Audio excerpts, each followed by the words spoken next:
Hi, I'm Dr. Kim Logan-Nowlin. I'm Arthur Nowlin. And welcome to Making It Work.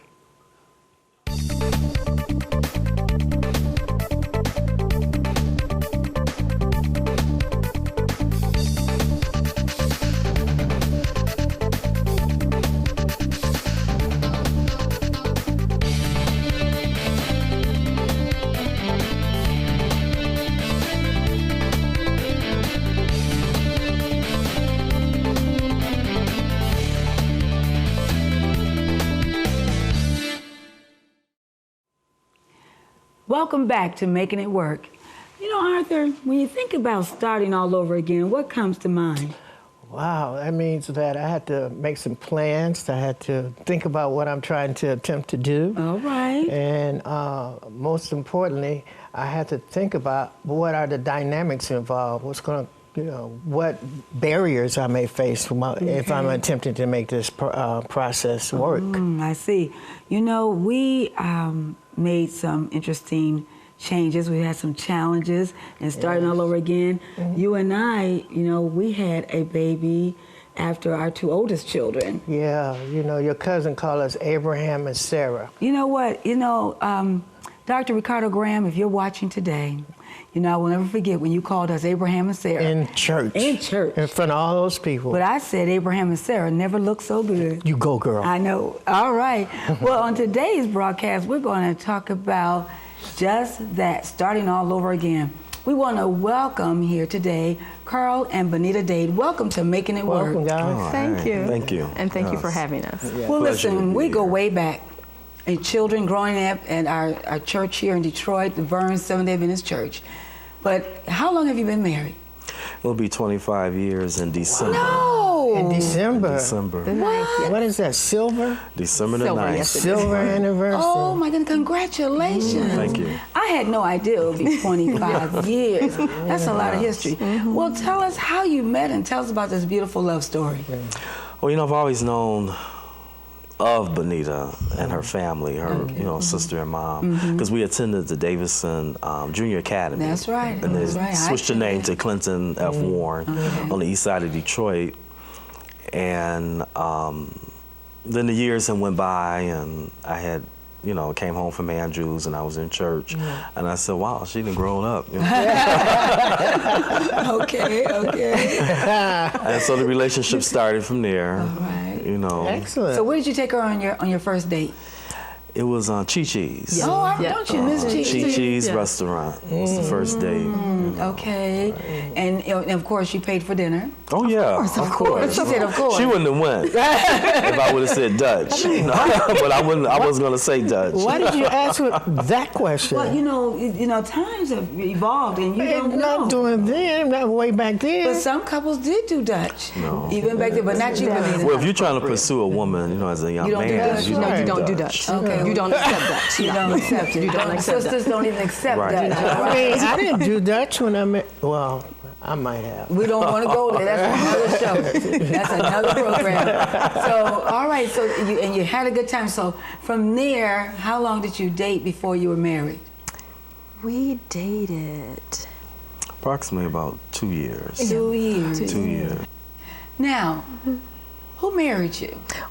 Carl and I were actually married at the Justice of the Peace Office. We were starting to do the planning for the wedding, and it became a lot for me, and that's not where my focus wanted to go. So we did not have the traditional church wedding, and we've been very content, and in particular me as the woman, usually people want to say, well, did you miss it? And no, I really have not missed it. That's a blessing. Well, talk to us about some of the unique times you've shared together. What are some of the special times you can share with us that you've endured, especially the birth of your children? Right. All right. Carl and I have had a lot of precious moments. We didn't have like a really strong social support system where we would have like weekend getaways or things of that nature. So what we had to do was we had to seize the moment and the opportunities. Maybe like when Jess was in school, we would have our dates in the middle of the week, you know, during the daytime. When she was at school. When she was at school. Okay. You may not have it as other people have it, but you have to learn to seize your moments. Okay. Now, Jessica is your oldest child, and how old is she? She's 24. And she's now At University of Cincinnati. and I want to say that she just passed her qualifying exams. Yes, she did. For her PhD. I'm so excited. In what area of her interest? What is it, biology or biochemistry? Biomedical. Biomedical. Okay. Biomedical. Right now, That's she's excellent. in a lab and she's studying AIDS virus. Is that right? The AIDS virus. Oh, okay. All right. Now, Joy is how old? Joy is 7. All right. So you have a Wait a minute. 24-year-old. 24. 7. Wait a minute. I mean, we're talking about some time. I mean, what happened Right. there? Well, in between that time, we lost some children. Yes, you did. In between Yes, that you did. time. But, you know, we believe that God restores and renew and rebuild for a reason. Powerful. You know, for a reason. So Okay. we had to hold steadfast and just really lean on him for all of our guidance, our direction. Excellent. And so when Joy was born, you know, we looked at our age, you know, we looked at our support system. And so we just had to put on our seatbelt and go fast forward. Because you wanted know, a third child. Right. No, and that's second. A second. Second child. Right. Second child. Right. So, all right. Because we always teetered between not just being the only, and particularly after dealing with the death of his parents and the death of my dad, that's the time we really realized you just don't want to only if you can help. But we were never brave enough to, or I should say I didn't have the faith to take that step and believe in God that he does restore. But he did. But he did. Yes, he did. Not only restored, he gave you an opportunity to increase. Yes, he did. And because Okay. you had a third child. Yes, we do. Okay. And Carl is how old? Carl is Jr. 3. He's 3 years old. Now, is it true that you're looking for a fourth child? No, that is not. No, that's just a rumor we heard. That is a rumor. That is a rumor. Who put that rumor out? I did. That's the first time I heard that. Well, praise the Lord. Well, how is it all, you know, you're making it work? Tell us how you're making it work. Yes, definitely. We're relying on God for our strength and our Yes. direction. Yeah. And we rely on each other. Yeah. I can truly say Carl is my friend. All right. He is my friend. We don't have traditional roles in our Okay. relationship, except for he has to pump the gas. I Okay. don't pump gas. You That's don't? the only- She's never. No, ma'am. Can I just Pump take a gas. moment? You don't pump gas. Is this another one of your moments, Kim? Well, you know what? I'm just going to just have to make that. Well, see, that was another show. understood before we got married. Was it in the wedding vows or something? That was probably, it was, yes, it was yeah, in mine. before the vows was He said, spoken. I do not pump gas. Right. So you make sure her tank is filled The night before. The night before. Yes, yes. Now, did you hear that, ladies? The night before. God is good. And on some occasions, we don't work that far from each other. So I Yeah. can drive to her job, leave my car, take her car, pump her gas, and then go back What? to work. That's great, Carl. That is, you know what? That's what I'm saying. You're a real man. You know, That is wonderful. that's You all go right. to her You know- job. You go to her job. Right. Pick up the car. Wait a minute, Take it Kim. back. Yes, No, you sir. don't need to linger there. Okay. Because there's no point, you're not going to win. With that situation, I'm not going to win. So that's why I just do what I need You to do what you need to do and keep it moving. and keep it moving. Okay, you know? so all right, now, you know, so how has it been having 2 daughters and then Carl? Talk about that. They say girls are easier than boys. What have you come to find out? I come to find out that they both are unique and they both present the challenges. Yes. And you worry about them as a mom differently. Yes. Okay. But I don't find one easier than the other. If I was to choose, I would say the girls are easier for me. Yes. And you? Carl is active, and I knew how I was growing up. My sisters remind me all the time, you know, this is payback. You was like this, not sort of like this, but you were like You this. were like this. Right. So it's to be expected. Boys are active, you know, you just have to roll with them. Now you know, had, it have was to just be- you and your sister too. Right. And then you had, it was just you. Just 2 Tanya and I. 2. Right. And are you're the youngest and you're the, Exactly. see, they're the same. Okay. If you don't mind. Oh, I don't mind.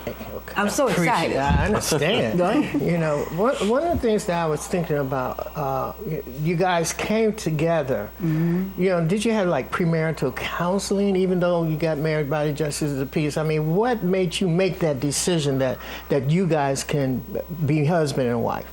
Well, I think it was the love and the friendship and the relationship itself, the foundation, and how it started out. And I knew that I wanted a wife, someone that I could trust, someone that was spiritually minded, someone that was smart. And Benita's real quick with math and science, real good foundation. And, you know, I just knew it was no one else out there that could really deal with me, basically. Even if you experienced your 4 years at Andrews, still, and you came home and there she was. Okay. In that process, I mean, I heard both of you make reference to that you are friends. Right. Okay.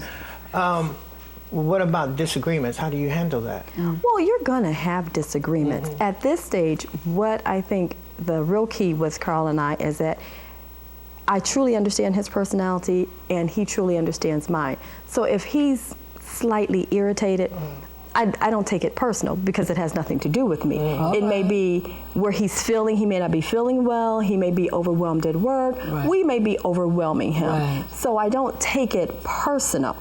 Some days I may speak on it, some days I don't. It's the approach now. After 25 years, it's the approach. Okay. It's truly approach. You really know that person and you can tell, okay, he's not having a good day because X, Y, Z. So you compensate for that. You know, you could tell if he wants to talk or not talk. How long did it take you to get to that point, though? Right. You know? Oh. Well, for me, on how to deal with her, it took a while, you know, and it wasn't. It took a while. You know, when you're a new husband, you know, a husband, and you're new and you're young. Because I was about 24, 25. I think 25 when I got married, and I was 20, all the way live 20, and you know. I think being the youngest in the family, being a male, my two sisters and my mom and my dad. So you were a little spoiled. Compensated. Okay. Compensated. I think that's a different word. Okay. Right. They compensated for compensated for me a lot. That. So I expected she should do the same. And when it wasn't happening as fast as I wanted to happen, you have a lot of questions like, well, why?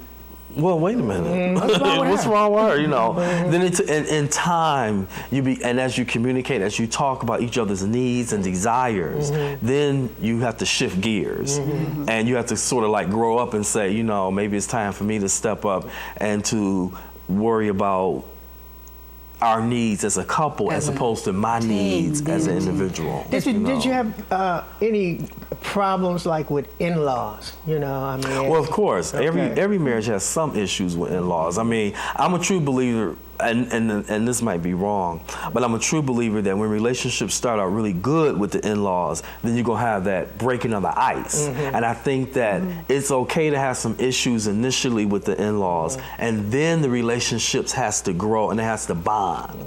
You shouldn't start out bonding initially, because some people might not like other people coming into their circle. That's right. That's space. You know, that's right. And so once you understand, let's just be for real, that let's take the relationship a little slow as far as on the in-law level, and just let God and time bring that bond. Now you both were Seventh-day Adventists, same denomination.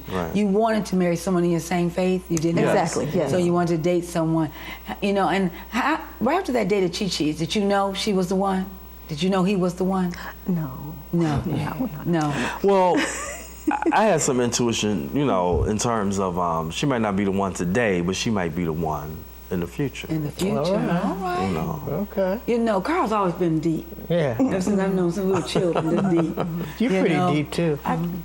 I appreciate that. so see, I don't know how to take that, viewers, all right? But, you know, I appreciate that, honey. Okay. I do. I really do. I'm happy. All right. So let me ask you this. In the midst of everything, how did Jessica adapt to, you know, Joy and now little Carl? Because I've seen Jessica with her siblings, absolutely marvelous, you know. She adapted very well with Joy. I didn't realize how much she wanted siblings.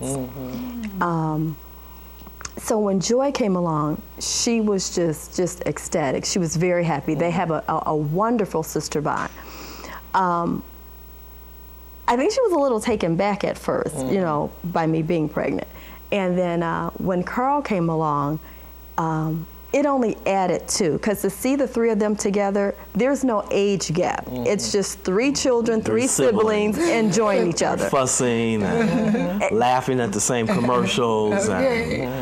You can't. There is no age gap. You're not sure who's 24, who's 7, who's 3. Right. It's adorable. It's nice. It's really nice. Really great. You know, so in the midst now, Carl, you are a social worker, licensed clinical social worker. Yes. And you're in the school system. The only profession that I'm just. It's a great profession. It's a fantastic. It's a fantastic profession. And Sister Dave, you are a nurse. Now you both you're in school. Yes, I am. And tell us what you're in school for, and you're going back to school. All right. I'm a registered nurse, and I'm in school now to complete my BSN. Yes. Excellent. And you're in school where? I'm in school at Eastern Michigan University. So, my goodness, so you're commuting and coming No, back? actually, I just commute just to Livonia campus, and that's just 30 minutes from the job because I'm able to leave the That's job. not bad at all. So it's just 30 minutes. It's only one night a week. All right. So it works. Well, we make it work. You make it work. We make it work. See, they making it work. They make it work. You make it work. That's You fantastic. realize one thing that Carl and I were talking about on the way over is that your goals for your family, they change. So they're constantly changing. So your roles in the family will change. Yes. So depending on what you're trying to accomplish, it depends on what that person will do All right. for that specific time period. It seems like both of your professions in the human service field, it seems like that you can support each other, you know, and really help each other. Oh, yeah. Okay. You know. And Carl, you're in school. You're going back to school next year. Right, for the PhD in social work program Okay. with Chapella All right. University. Wonderful. Are you excited? Both of you are excited about Yes. this? I'm a little Yes. excited, Okay. you know, taking it on another level. And you waited till the children got a Right. little bit older. Right. All right. Yes. So Carl, that day she has class, you're getting the children, you're getting off Where I work. pick them up from school, and then we come home, and we just go through the structure, Do know, you through cook? the routine. I've always cooked. You a good cook? Right. I think I am. Yeah. Is he a good cook? But she cooks better than me. It's something I have to realize. I thought that I cooked some things better than her, but she does cook some things better than me on the more health conscientious. Yes. You know, Right. and I want to also say that Carl and Benita Dade also serve on our Family Life team for the Lake Region Conference, where they do seminars and workshops, and they presented a phenomenal team effort, and we're looking forward to greater things from the two of you. You bring a wealth. And our Junior Olympics, yes, on that Sunday. We're going to definitely have that back. So many parents have written us, emailed us how much they enjoyed it, and and the children say, why can't we have it every week? You know, so it was a blessing. That's Right. the information that you provided in regards yes. to diabetes. Yes. That was Diabetes. just right on target. There were so many people that came up to me after it, and they indicated that that information really helped them. Wonderful. As well as your information, your presentation. Both of you have a certain style that I really, really And appreciate. it blends together Oh, thank real you. well. Yeah, you know, that You know. works. Praise God. And also, just the information alone. I mean, you both are pretty thorough. Yeah, researchers. So that's really helpful in providing that information to a group of people, and that motivates them. And you did do that with our Family Life Retreat. How do you deal with issues of discipline with the children? What do you do? I'm going to say that I think between the two of us, I think I'm the disciplinarian. You're the disciplinarian. Jessica stated it very well. She said, you know, Daddy didn't stress me out very much growing up. So I thought, so whom did stress you? No, she didn't. And that was because Jessica and I had a lot of character similarities. Yes, they do. Oh, okay. And so I fostered a lot of that in terms of I could see some of her challenges. And I was like, okay, that's one of my challenges too. That's one of mine. So you were able to I kind of address it. compensated. We compensated for Yes, each they other do. a lot. Which she felt we were teaming up on her, but we really But wasn't. they do. They actually, But it they was- compensate for one another. Right. Oh, interesting. good. How often do you go and see Jessica in Ohio? I want to say it comes out quarterly. Quarterly. We're not happy with that. Right. We You would like tried to see her more? We would like to see her Right. more. For the especially for the children, because Joy really is emotionally attached to her. Yes. Their bond, you know, by her being a female and just a female, their bond is different. So she wants to see her big sister more. Definitely. Where do you see yourselves in the next 5 or 6 years? You know? Hopefully, we will be instructors at a university, so in a college setting. Okay. That's what you want to So do. that's That's what we want to do. Both And of this you. all, this all goes back to the children because raising them in an environment that is conducive and they can gain something from, Yes. gain Yes. some spirituality. How do you see yourselves in your church? Where do you see yourself with that? Because you're an elder in your Right. church, and an elder, Right. explain to our viewers what an elder is in our church and what are the roles of the elder. Well, an elder is a person that basically is responsible for the spiritual growth of the congregation or the members of that church.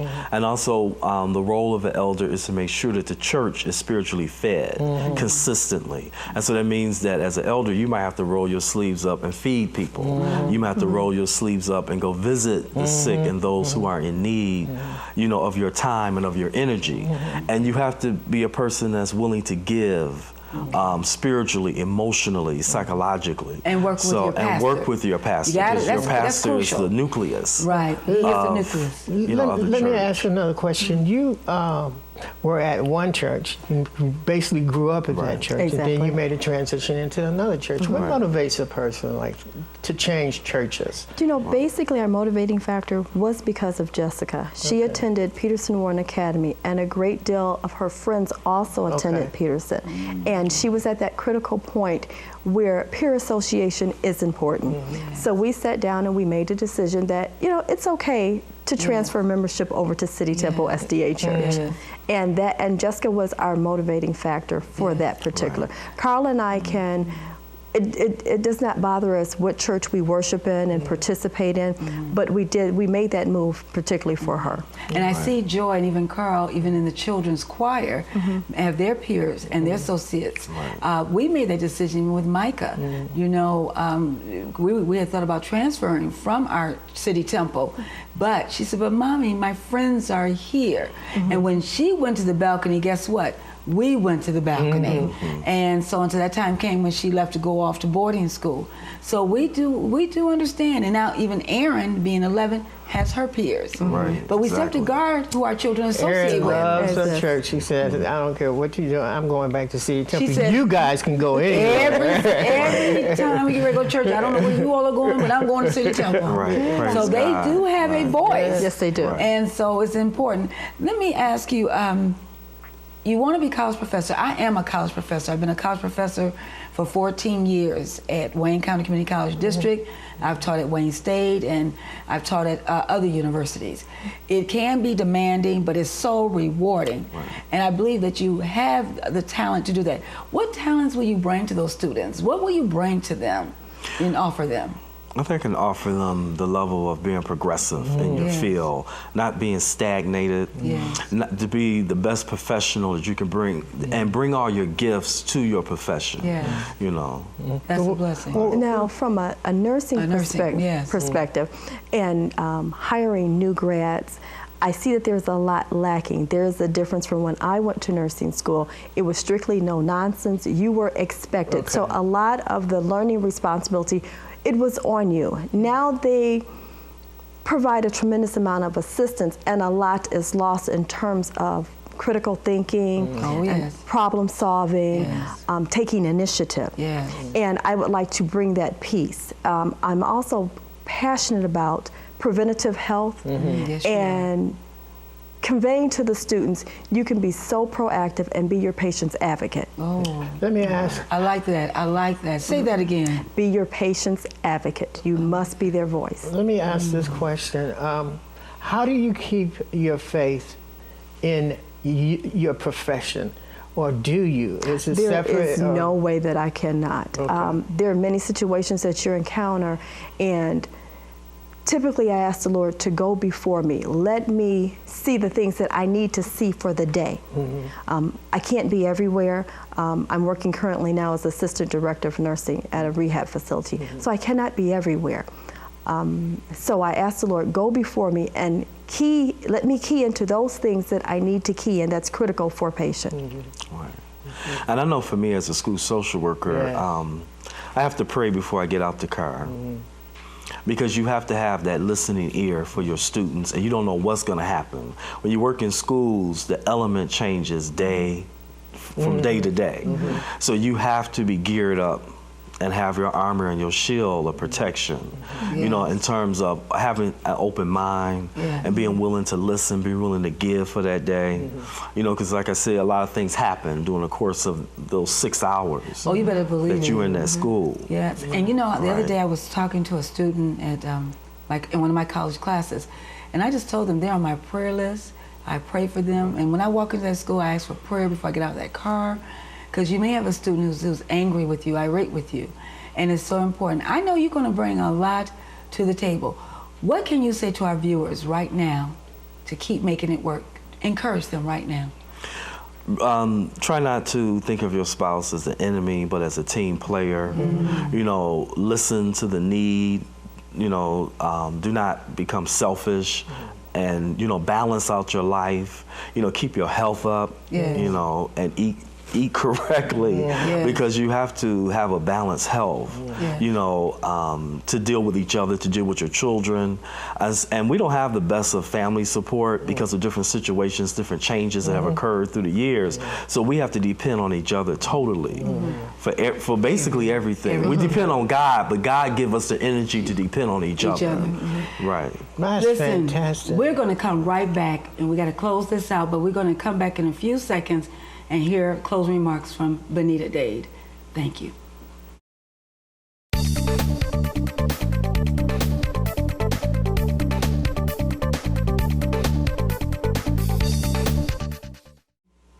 Welcome back to Making It Work. We're talking to Carl and Benita Dade.